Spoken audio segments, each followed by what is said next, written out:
Now before we talk about flip-flops, we need to cover the clock. The clock is a very important input to a sequential logic circuit that changes the values of that circuit at a specified rate. And it's a periodic input that looks like this. You can see that it goes from 0 to 1 and stays 1 for a while, goes back to 0, then back to 1, then back to 0, and it does this 0 to 1 change and 1 to 0 change for as long as we have power to our circuit. So what I'm showing here is time progressing from left to right. So as time progresses from left to right, the clock just periodically goes up and down. Now the clock period is the time between successive transitions in the same direction. For instance, from 0 to 1 or 1 to 0. And here's an example here where I have a clock period, and this we call also as having one cycle of our clock. Now the clock period can be, for instance, 1 millisecond, 2 nanoseconds, 250 picoseconds. Those are some examples of clock periods.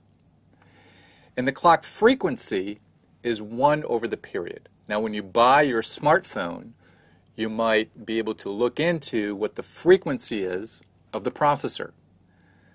Now that is just 1 over the clock period, so if I take that 1 millisecond, 2 nanoseconds, and 250 picoseconds, and I invert those, then I get a clock frequency of 1 kilohertz, 500 megahertz, and 4 gigahertz. The triggering edge is the transition of the clock 0 to 1 or 1 to 0 that captures input data in flip-flops.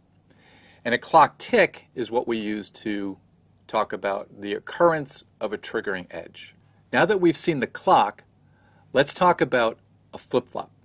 A flip-flop samples the input on the triggering edge of the clock.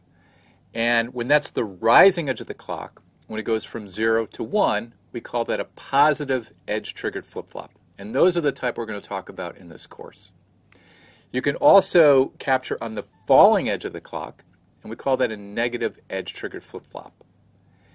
And a D flip-flop can be designed in a number of ways. The simplest way to design it, which is the way we're going to do it, is to put 2 D latches back to back.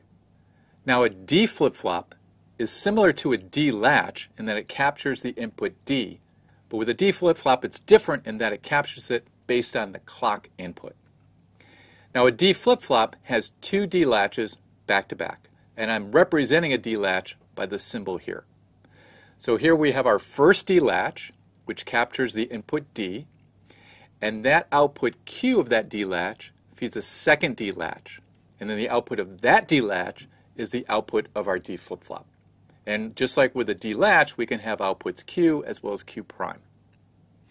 Now the write enable are controlled for these 2 D latches are controlled by the clock.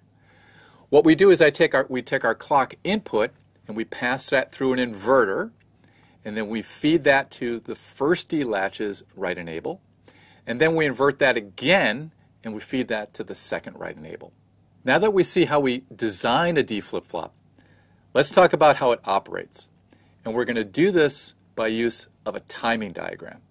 Now you've already seen a timing diagram when I showed you the clock. So we could see how the clock changes its value as time progresses from left to right. We're going to draw a more complicated diagram where we have all of our inputs and our outputs as well as the internal signals Q1, clock L1, and clock L2. So let's draw this timing diagram. First, let's start with our clock. So let's assume that our clock is initially 1 and it goes to 0 and 1 and 0 to 1 and it progresses in that periodic fashion. Now clock L1 is the inverted value of clock, so let's draw that. And then clock L2 is inverted again, so it looks like our original clock. Now let's look at this clock L1 and clock L2. Now what you'll notice is when we understand the operation of a D latch here, when the write enable is a 1, that opens the latch. So you see when clock L1 is a 1, then latch 1 is open. But at that time, clock L2 is a 0, so that latch is closed. So when we get a change in the input D, that will appear at the output Q1 because latch 1 is open, but we won't see the change in latch 2 at the output Q because that's closed. It's not until we see the clock going from 0 to 1 and clock L2 going from 0 to 1 that we're going to open that D latch, and then the value of the output Q will change. So this is what we mean by a D flip-flop triggers on the change of the clock. When we get from 0 to 1 on the clock, that's when we see the change in the output Q.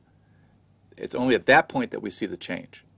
Now D will keep its value of 1 for a full clock period or clock cycle, but then it may change again. Let's assume that it changes to a 0. Now again, our latch 1 is open, so Q1 will change after some delay, but latch 2 is closed, so Q is not going to change at that point. It's only when the clock goes from 0 to 1, the triggering edge, that latch 2 will open, and at that point we're going to see Q go from 1 to 0. So you can verify for yourself when you change D from 1 to 0 and 0 to 1 that the output Q is not going to change until we see that clock triggering edge, until we see it go from 0 to 1. Now that we've seen how a D flip-flop works, we're ready to draw the truth table. We have two inputs, D and clock, and two outputs, Q and Q prime. Now when D equals 0, it's only when we see a change in the clock from 0 to 1, that triggering edge, does Q change. So we're going to represent it this way. We're going to show the symbol of the clock changing from 0 to 1. That's when the output Q goes to 0 and Q prime goes to 1. Now when D equals 1, again when we see that triggering edge of the clock, then Q will change to 1 and Q prime will change to 0. Now what happens when our clock is a 0, a steady value? Well, it doesn't matter what the value of D is, and when we say doesn't matter, sometimes we call that don't care in digital logic, and we represent that as an X in our truth table. So D doesn't matter because when the clock is 0, we're going to keep the present values of Q and Q prime.